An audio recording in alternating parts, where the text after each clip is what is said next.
നിങ്ങൾ വാർത്ത കണ്ടു കാണും, ഫ്രാൻസിന്റെ ക്യാപിറ്റലായ പാരീസ്.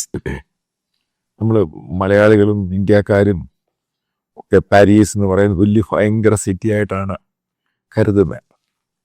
അപ്പോൾ ആ പാരീസിന് ഏറ്റവും പ്രധാനപ്പെട്ട ഗ്ലോബലായിട്ട് ഫേമസ് ആയ മ്യൂസിയം, അതിന് ശരിക്കുമായിട്ട് ഹെറിറ്റേജ് സാധനങ്ങളൊക്കെ മാത്രം വെച്ചിരിക്കുന്ന ഗ്ലോബലായിട്ട് ഹിസ്റ്റോറിക്കൽ സാധനമാണ് ഈ മ്യൂസിയം. ഞാൻ ഈ മ്യൂസിയത്തിൽ പോയിട്ടുണ്ട്. കാരണം ആ സെൻറ്ററായിട്ടൊന്ന് ഗ്ലാസ് ധൂപത്തിൻ്റെ തൊട്ട് പുറകിൽ കാണുന്ന മ്യൂസിയം. അവിടെ ഇങ്ങനെ വലിയ ഹ്യൂജ് ക്യൂ ആണ് എൻ്റെ അത് കയറാൻ. അവിടുന്ന് അടിച്ചുകൊണ്ട് പോയി. സ്വന്തം അതായത് മ്യൂസിയം ലെവറ എന്ന് പറയുന്ന മ്യൂസിയമാണ്. അതിൻ്റെ അന്ന് സാധനം അടിച്ചുകൊണ്ട് പോയി. ഇന്ന് വരെ പോലീസിന് ഇതിനെപ്പറ്റി യാതൊരു എത്തും പിടിയും കിട്ടിയിട്ടില്ല. പല CCTV അതൊക്കെ കാരണം പ്രോപ്പറായിട്ട് വലിയൊരു ഗ്യാങ് തന്നെ മാനേജ് ചെയ്ത് അത്രമാത്രം സെക്യൂർഡ് ആയിട്ടുള്ള പ്ലേസിൽ നിന്നും ഈ സാധനം കൊണ്ടുപോയത്. അതൊരു അവിടെ നിൽക്കട്ടെ. രണ്ടാമത്, BBC കൃത്യമായിട്ട് ക്യാമ്പയിനിങ് ആരംഭിച്ചു. അതേപോലെ തന്നെ ബ്രിട്ടീഷ് പത്രങ്ങൾ ക്യാമ്പയിനിങ്ങും സ്ഥിരമായിട്ട് തുടങ്ങി. ഒരു 2-3 ദിവസമായിട്ടുള്ളൂ. ബ്രിട്ടനിലെ പല സ്റ്റേറ്റുകളിലും അതായത് പകൽ വെളിച്ചം എന്ന് പറയാം, അതായത് ഡേ ലൈറ്റ്, അതിനകത്ത് സ്ഥിരമായിട്ട് ആളുകളുടെ മൊബൈൽ സ്നാച്ച് ചെയ്തുകൊണ്ട് പോകുന്നു. ഇത് സ്ഥിരം കംപ്ലൈൻ്റായി. ഇത് എപ്പിഡമിക് എന്ന് വേണമെങ്കിൽ ആ വാക്ക് ഉപയോഗിക്കും. ഇത് ഫ്രാൻസിന് നേരത്തെ ഉണ്ട്, അതിപ്പോൾ ഇവിടെ വന്നു. ഇനി അടുത്ത പോയിന്റിലോട്ട് പോവാം. നമ്മുടെ ഇന്ത്യൻ സിറ്റികളൊക്കെ വളരെ മോശമായിട്ടല്ലേ പറയുന്നത്. ഡൽഹി എന്തുവാ, ബോംബെ എന്തുവാ, ബാംഗ്ലൂർ എന്തുവാ. നിങ്ങൾ കണ്ടിട്ടുണ്ടോ ഡേ ലൈറ്റിൽ ആരെങ്കിലും, അതായത് പെട്ടെന്ന്, ഇത് ഒരു ഇൻസിഡൻ്റ് അല്ല, പെട്ടെന്ന് തന്നെ ഉണ്ടാവുകയാണ്.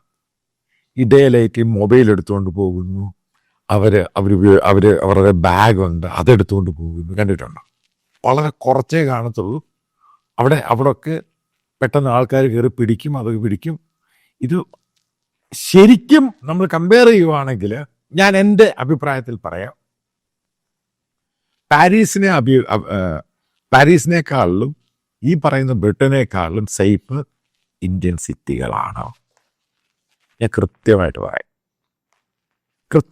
ഇത് പറയുന്നത്. കാരണം ഞാൻ ഈ പാരീസിൽ പോയി കഴിയുമ്പോൾ എയർപോർട്ടിൽ ലാൻഡ്, ഞാൻ 3-4 പ്രാവശ്യം പോയിട്ടുണ്ട്. ഇപ്പോൾ ലാൻഡ് ചെയ്ത് കഴിയുമ്പോൾ നമ്മൾ കാണാൻ സാധിക്കുന്ന അറബിക്ക് സംസാരിക്കുന്ന ആൾക്കാരാണ് പെട്ടെന്ന് ടാക്സി വേണോ എന്നും പറഞ്ഞ് പെട്ടെന്ന് വരുന്നത്. കാരണം നമ്മൾ ഈ കാണുമ്പോൾ, ഇന്ത്യക്കാരനെ കാണുമ്പോൾ ഏഷ്യക്കാരനല്ല അറബിക്കാണെന്നുള്ള ധാരണയിലാണ് ഇവർ അറബിക്കിൽ സംസാരിക്കാൻ തുടങ്ങുന്നത്. അതായത് പണ്ട് ഏകദേശം 10-15 വർഷം മുമ്പ് മുംബൈ എയർപോർട്ടിലും ഡൽഹി എയർപോർട്ടിലൊക്കെ വന്നിറങ്ങുമ്പോൾ ഈ ടാക്സി വേണോ ഓട്ടോ വേണം എന്ന് ആൾക്കാരിങ്ങനെ ഗ്യാങ് ആയിട്ട് കൂടുന്നൊരു സംഭവം ഉണ്ടായിരുന്നു. പക്ഷേ ഇത് ഇപ്പോഴില്ല എന്നല്ല പറഞ്ഞാൽ അതങ്ങ് പോകണം.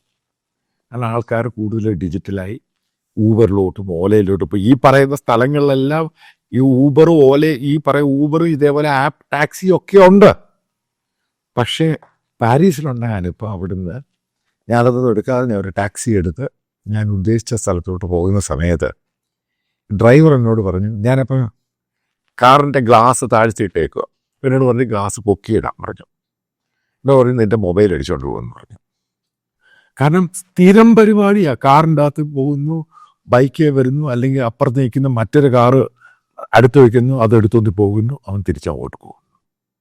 സ്ഥിരം പരിപാടിയാണ്. അതായത് ഞാൻ പറഞ്ഞ പാരീസിലെ കാര്യം അതിനേക്കാളും കഷ്ടമായിട്ട് ലണ്ടനിലുണ്ടാകുന്നു.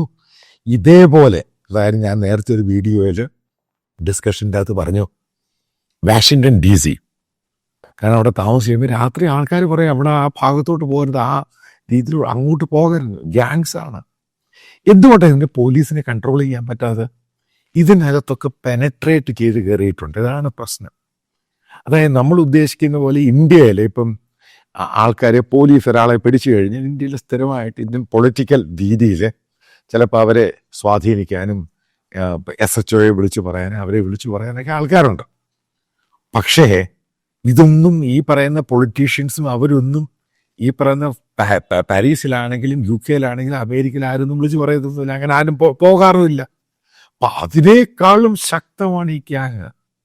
എന്താണ് ബ്രിട്ടീഷ് പോലീസും ഫ്രഞ്ച് പോലീസും പറയുന്നത്? റീസെൻ്റായിട്ട് നിങ്ങൾ ഇൻ്റർനാഷണൽ ചാനൽ നോക്കിക്കഴിഞ്ഞാൽ കാണാം, അവരെ കൊണ്ട് ആ കേപ്പബിലിറ്റി ഇല്ല ഇതേപോലെയുള്ള ഗ്യാങ്ങിനെ ഒതുക്കാൻ. അതാണ് എൻ്റെ കാര്യം. കാരണം ഇല്ലിസിറ്റായിട്ട് ഇല്ലീഗലായിട്ട് ഇമിഗ്രൻസ് വരുന്നു, അവർ ഇത്ര നാൾ അവിടെ താമസിക്കുന്നു, അതിനുശേഷം അവിടുത്തെ അഡ്മിനിസ്ട്രേഷൻ, അതായത് ഈ സിറ്റികളിലെ അഡ്മിനിസ്ട്രേഷൻ ഇവരോട് ജോലി ചെയ്ത് ജീവിക്കാൻ വേണ്ടി വിടുന്നു. ഇവർക്ക് എവിടുന്ന് ഈ ജോലി കിട്ടുന്നേ? ഇവരൊന്ന് നേരെ ചൊവ്വേ ജോലി ചെയ്ത് ജീവിക്കുന്ന ആൾക്കാരൊന്നും അല്ല. ഇവർക്ക് കഴിയണ്ടായോ?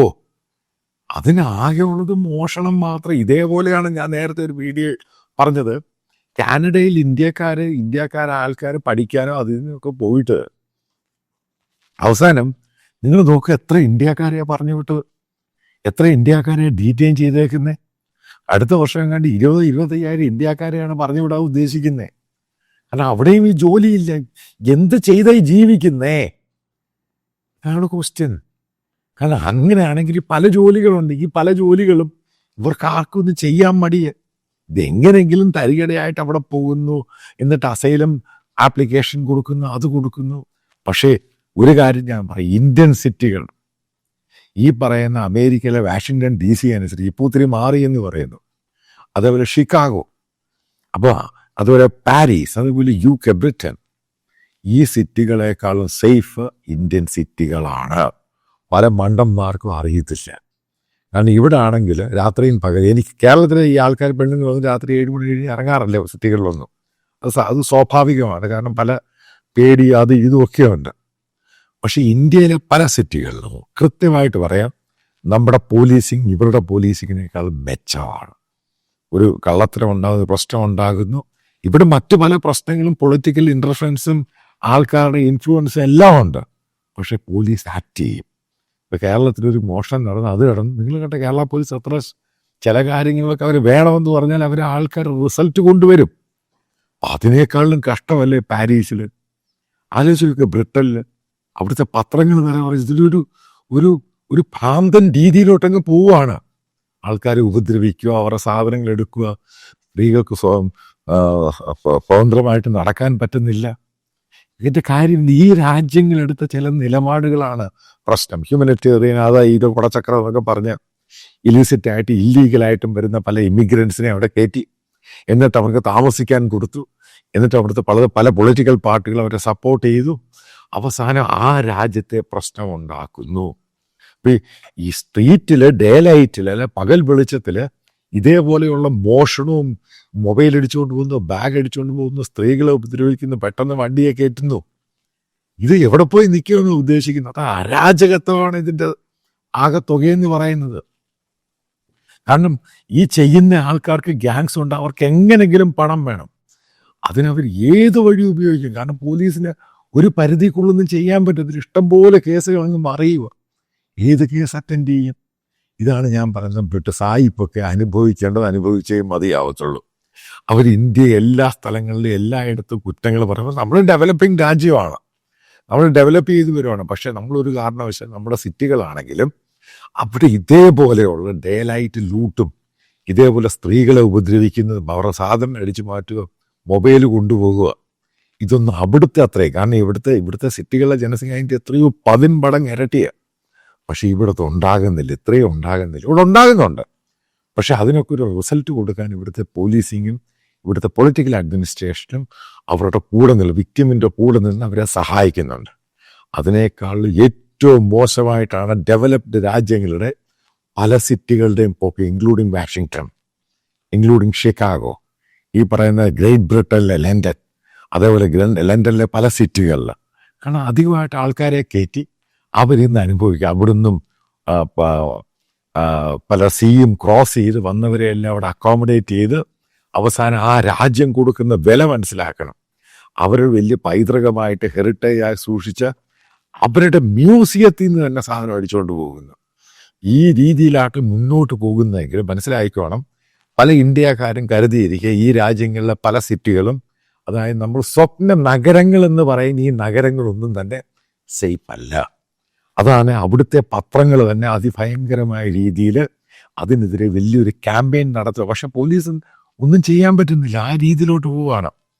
കാരണം പോലീസിനകത്ത് തന്നെ ഇതേപോലെ ഇല്ലീഗലായിട്ട് നേരത്തെ വന്ന പല ആൾക്കാരും അവിടുത്തെ പോലീസും അവിടുത്തെ ഡിപ്പാർട്ട്മെൻറ്റിലും കയറി അതിനെ അങ്ങ് കുളവാക്കി. ഇതാണ്. അപ്പം ആരാണ് പേ ചെയ്യുന്ന ആ രാജ്യത്തുള്ള അവിടെയുള്ള ജീവിക്കുന്ന ആൾക്കാർ പേ ചെയ്യും. അതിന് വലിയ വില കൊടുക്കുമ്പോൾ ഈ പറയുന്ന ഇല്ലീഗൽ ഇമിഗ്രൻസിനെതിരെയുള്ള ഈ പ്രശ്നം വീണ്ടും രൂക്ഷമാകാൻ പോവുകയാണ്. ഇപ്പം നോക്കുക, ഇന്ത്യക്കാരെയാണ് ടാർഗറ്റ് ചെയ്യുന്നത്. ബേസിക്കലി ആരാ ചെയ്യുന്നത്? എത്രയോ ശതമാനം കുറവാണ് ഇന്ത്യക്കാർ ചെയ്യുന്ന. ആര് തെറ്റ് ചെയ്താലും ശിക്ഷിക്കപ്പെടണം, ആ ഒരു നിലപാടുള്ള ഒരാളാണ് ഈ കാര്യത്തിൽ. പക്ഷേ ഈ രാജ്യങ്ങളുടെ പൊളിറ്റിക്കൽ തീരുമാനവും ഇല്ലീഗൽ ഇമിഗ്രൻസിന് ഇത്രയും കയറ്റിക്കൊണ്ടുവന്ന ആ രാജ്യങ്ങൾ കൊടുക്കുന്ന വില ഇന്ത്യക്കാരൻ്റെ മുകളിൽ വെക്കേണ്ട യാതൊരു ആവശ്യവുമില്ല. പറയാൻ പോകുന്ന ഒരു കാര്യമുണ്ട്. ഇന്ത്യൻ സിറ്റിയാണ്, അതായത് ഈ പറയുന്ന യൂറോപ്യൻ രാജ്യങ്ങളിലെ സിറ്റികളെക്കാളും ഏറ്റവും സേഫ് എന്നുള്ള കാര്യം ഞാൻ ഉറപ്പിച്ച് പറയാം.